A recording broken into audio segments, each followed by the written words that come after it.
Sekali lagi aku melirik kaca spion. Bapak itu masih ada, duduk diam paling belakang sambil menatap keluar. Senyum terus mengembang di wajahnya yang terlihat bersih, terpancar rona kebahagiaan. Di sebelah bapak itu ada seorang ibu dan anak lelakinya. Si ibu terus-terusan menangis, sementara anaknya terus menenangkan ibunya. Drama hidup yang sudah sering aku saksikan, ini belum juga membuat jadi terbiasa. Melihat dan mendengar orang yang sedang dalam kesedihan karena salah satu anggota keluarga terbaring kritis, tetap membuat hati dan perasaanku bergetar juga. Aku jadi ikut sedih, selalu begitu. Sementara Doni, perawat yang ikut dalam penjemputan, terdengar masih terus memberi perawatan kepada pasien yang tengah terbaring. Jalanan Jakarta tergolong sepi, tentu saja karena masih jam 2 pagi. Sebentar lagi sampai, rumah sakit hanya tinggal beberapa ratus meter jaraknya. Ingin cepat-cepat sampai saja rasanya. Suara sirine terus memekak telinga, mengiringi ambulan yang sedang aku kemudikan, melaju dengan kecepatan tinggi. Perempuan muda, usia 20-an tahun, parasnya cantik, rambutnya panjang, tergerai sampai bahu. Dia duduk di depan, di sebelahku, sejak dari rumahnya tadi, tempat aku menjemput. Dia sepertinya adalah adik dari laki-laki yang duduk di belakang. Sama seperti ibunya. Air mata perempuan itu terus mengalir. Akhirnya gerbang rumah sakit sudah kelihatan. Aku lalu mengurangi kecepatan. Ambulan aku bawa masuk gerbang ketika kami sudah benar-benar sampai. Gedung UGD menjadi tujuan. Aku menghentikan kendaraan di depan pintu UGD. Lalu dengan sigap beberapa perawat membuka pintu belakang untuk mengeluarkan pasien. Aku terus memperhatikan semuanya. Tapi ada yang aneh. Kenapa aku nggak ngelihat bapak yang duduk paling belakang tadi? Bapak yang selalu memperhatikan keluar. Bapak yang ketika aku lihat selalu sedang tersenyum. Bapak itu nggak kelihatan. Kemana dia? Sama perempuan yang duduk di kursi depan juga nggak kelihatan lagi. Padahal aku nggak melihatnya turun kendaraan. Mungkin sudah turun, tapi aku nggak lihat. Begitu pikirku dalam hati. Ya sudah, nggak berpikir lebih jauh lagi. Setelah pasien dan keluarganya sudah turun kendaraan, ketika sudah selesai semua, aku lalu membawa mobil ambulan ini ke tempat parkirannya di sebelah UGD. Di saat-saat seperti inilah waktunya buat aku untuk beristirahat. Setelah cukup lelah berkendaraan dengan kecepatan tinggi, tugasku sudah selesai. Hanya bisa berharap kalau pasien yang tadi aku antar bisa diselamatkan dan sembuh. Aku menunggu di satu ruangan yang biasanya dijadikan tempat untuk beristirahat pekerja rumah sakit. Entah itu perawat, dokter, atau yang lainnya. Mereka juga sama seperti aku, butuh sekedar menghela nafas ketika baru saja selesai bertugas. Dan benar, sekitar 1 jam kemudian, Doni masuk ke ruangan. Perawat yang menjemput pasien denganku tadi. Nggak tertolong mas, pasien yang tadi meninggal. Doni bilang begitu ketika baru masuk. Innalillahi. Sedih aku mendengarnya.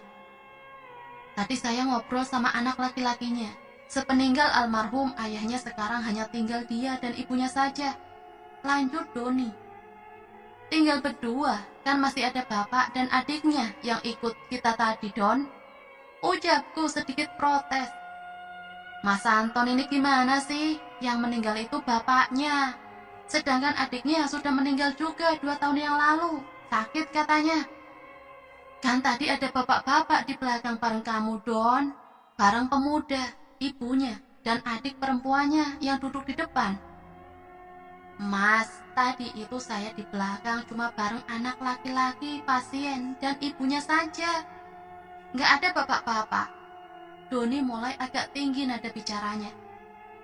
Terus bapak-bapak yang duduk di paling belakang itu siapa? Berkumis, agak gemuk, rambut sedikit ikal. Ah, Mas Anto halu nih. Yang digambarin itu kok mirip dengan pasien yang meninggal tadi. Beneran Mas, saya tadi cuma bertiga di belakang mendampingi pasien. Terus yang duduk di depan sebelah saya siapa? Perempuan muda cantik. Tanyaku lagi. Sepanjang jalan tadi, gak ada orang yang duduk di depan.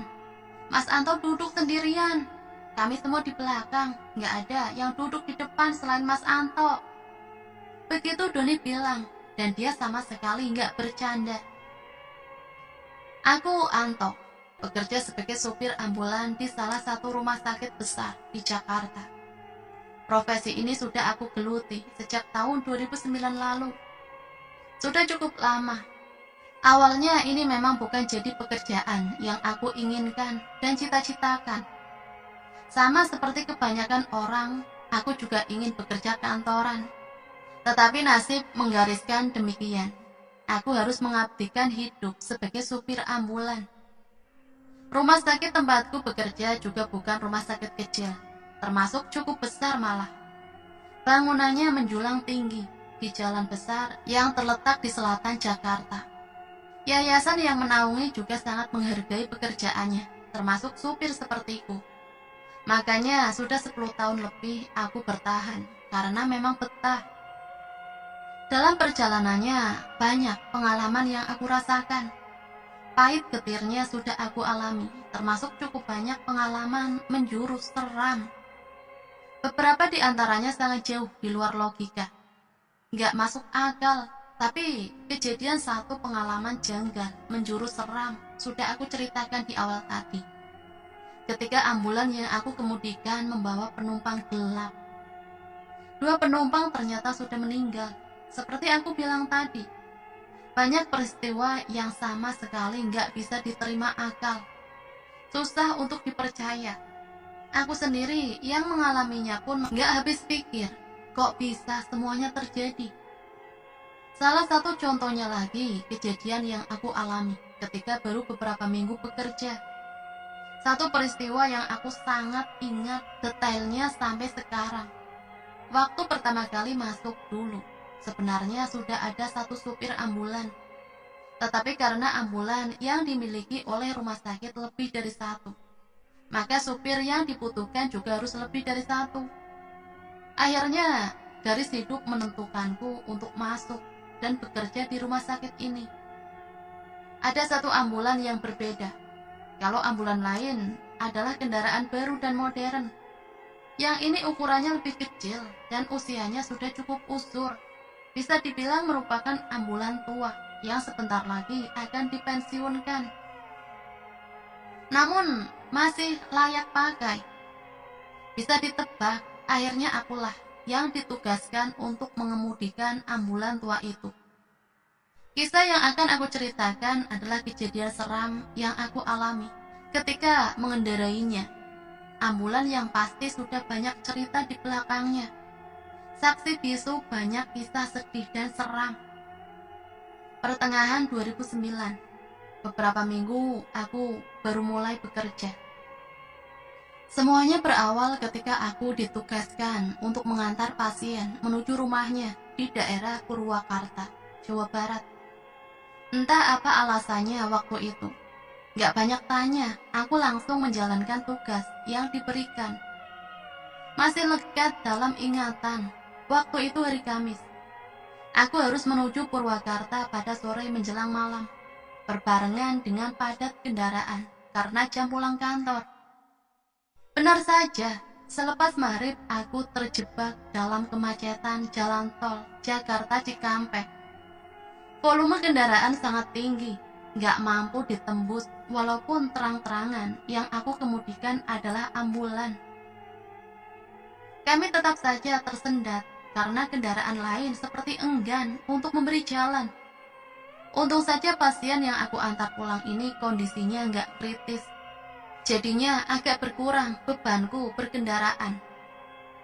Singkat cerita, setelah menerobos padatnya jalan Jakarta Cikampek, sekitar jam 9 malam, kami sudah keluar tol dan mulai memasuki jalan biasa.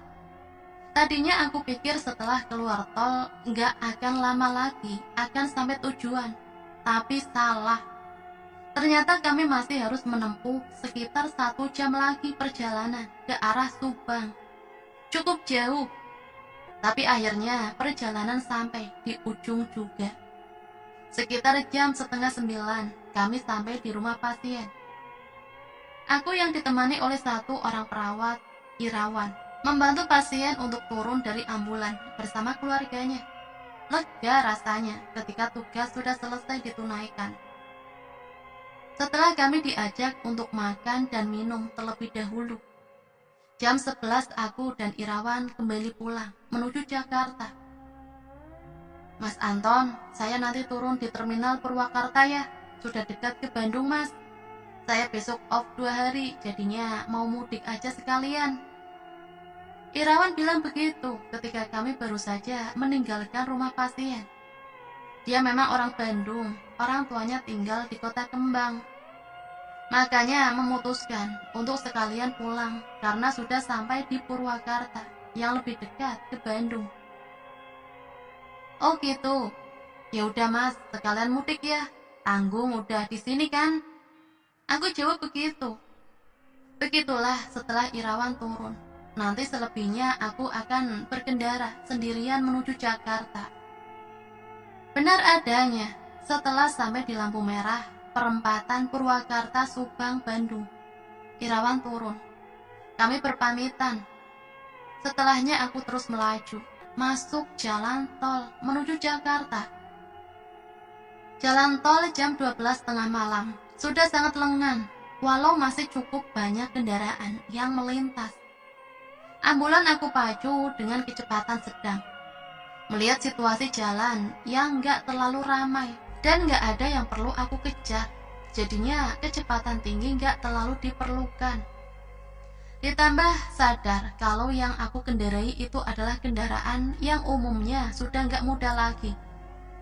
Daripada nantinya terjadi kerusakan, lebih baik aku menjalankannya dengan kecepatan normal, aman. Benar, awalnya aman, tapi ketika mulai memasuki sepertiga perjalanan, sesuatu mulai terjadi. Sesekali aku merasakan kalau mobil seperti kehilangan tenaga. Pedal gas yang aku injak tidak memberikan efek untuk melaju. Tapi sebentar kemudian mesin kembali normal. Hal itu berlangsung beberapa kali. Aku jadi mulai was-was.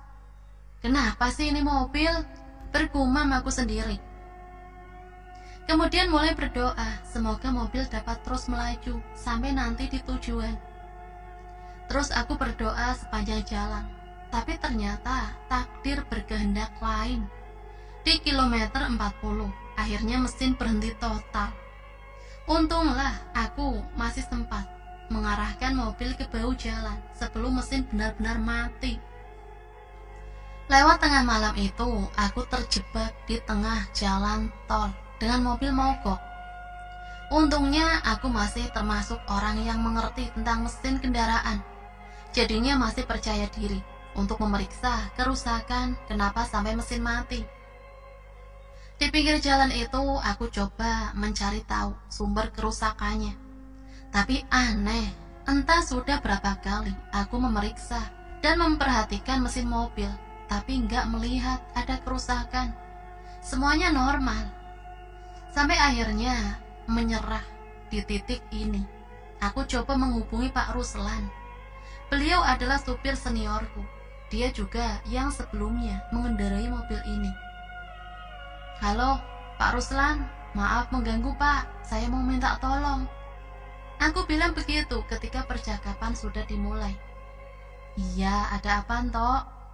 Pak Ruslan menjawab di ujung telepon. Kemudian aku menceritakan semua yang sedang aku alami. Tapi di tengah percakapan, Pak Ruslan mengeluarkan pertanyaan yang menurutku agak aneh. Tok, ini sampean lagi di mana? Tanya Pak Ruslan dengan logat Jawa kentalnya. Saya lagi di pinggir jalan tol, Pak. Emang kenapa? Aku menjawab dengan pertanyaannya.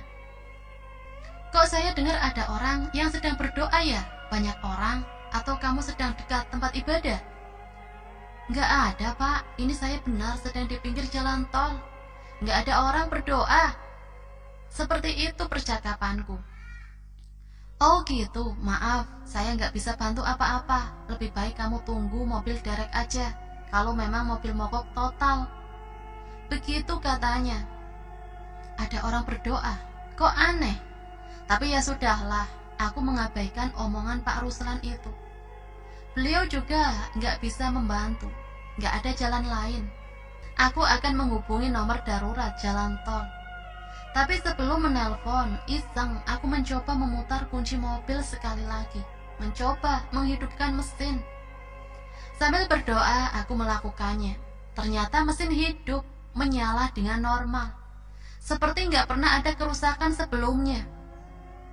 Nggak buang-buang waktu, aku langsung tancap gas. Leganya. Aku terus memacu mobil menuju rumah sakit. Aku pacu dengan kecepatan cukup tinggi, supaya cepat sampai. Tapi ketika persis sebelum aku masuk ke tol Jor Lingkar Luar Jakarta, ponselku berdering. Ternyata istriku yang menelpon. Halo, Papa di mana? Kok belum pulang juga? Begitu istriku bilang. Masih di jalan, Mah, tapi sebentar lagi sampai kok. Papa sama siapa di mobil? Kok ada suara orang berdoa? Ada pasienkah? Aku kaget mendengarnya, karena istriku menanyakan hal yang sama dengan pertanyaan Pak Ruslan tadi. Orang berdoa. Gak ada, Mah. Ini Papa sendirian. Ya sudah, udah dulu ya. Nanti Papa langsung pulang begitu sampai rumah sakit. Orang berdoa. Kok istriku dan Pak Ruslan bilang kalau mereka mendengar ada orang berdoa di dekatku? Padahal aku benar sedang sendirian. Ya sudahlah, mungkin ada gangguan pada ponselku. Gak berpikir macam-macam, aku terus meluncur menembus lenggangnya jalan tol. Hal aneh berikutnya terjadi ketika aku sedang melintas di depan terminal Kampung Rambutan. Kira-kira setengah jam menuju rumah sakit. Tiba-tiba sayup aku mendengar ada orang yang berdoa. Bukan satu, tapi beberapa orang. Awalnya aku pikir suaranya dari luar, tapi ternyata aku salah. Suara orang berdoa itu asalnya dari dalam kendaraan, di bagian belakang mobil. Sontak bulu kuduku berdiri, aku merinding. Suara doa itu semakin lama semakin jelas terdengar. Tadinya aku nggak berani untuk melirik kaca spion. Aku takut kalau ada penampakan seram terlihat di belakang. Sementara itu suara orang-orang itu semakin jelas terdengar. Entah apa yang ada di pikiranku. Akhirnya rasa penasaran memaksaku untuk melihat kaca spion. Saat itulah aku melihat semuanya. Di belakang aku melihat ada beberapa orang sedang duduk di kursi memanjang kanan kiri. Mereka semua berpakaian gelap. Masing-masing memegang buku yang bentuknya seperti kitab suci. Mereka seperti sedang berdoa sambil membaca kitab suci di tangannya. Sementara di antara mereka, di tengah ada terbaring jenazah berbalut kain putih menyerupai pocong. Walaupun hanya beberapa belas detik melihatnya, tapi tubuhku langsung lemas, shock. Jantung berdegup kencang, aku ketakutan. Sepanjang sisa perjalanan, kaca spion aku arahkan ke atas, supaya nggak bisa melihat lagi ke belakang. Tapi tetap saja, suara-suara bait doa masih terus terdengar. Terus terdengar sampai aku tiba di rumah sakit. Sesampainya di lingkungan rumah sakit, aku langsung parkir. Lalu turun dari kendaraan, lari menjauh. Setelah cukup jauh, aku langsung terduduk lemas di depan pintu masuk UGD. Selesai? Belum. Dari kejauhan aku tetap bisa melihat ambulan terparkir dalam gelap. Setelah aku perhatikan benar-benar, ternyata ada pemandangan aneh. Aku melihat ada bayangan hitam turun satu persatu dari pintu belakang ambulan. Kemudian mereka menghilang masuk ke salah satu gedung besar di rumah sakit. Nah, itulah sepenggal cerita yang bisa Mimin bagikan tentang pengalaman Mas Anto. Dan sebenarnya masih banyak lagi cerita seram dari Mas Anto. Tapi sampai di sini saja. Mimin pamit undur diri. Mohon maaf apabila ada salah-salah kata. Dan mohon maaf apabila ada kesamaan nama maupun tempat kejadian. Itu semua hanyalah kebetulan. Akhirul kalam, wassalamualaikum warahmatullahi wabarakatuh.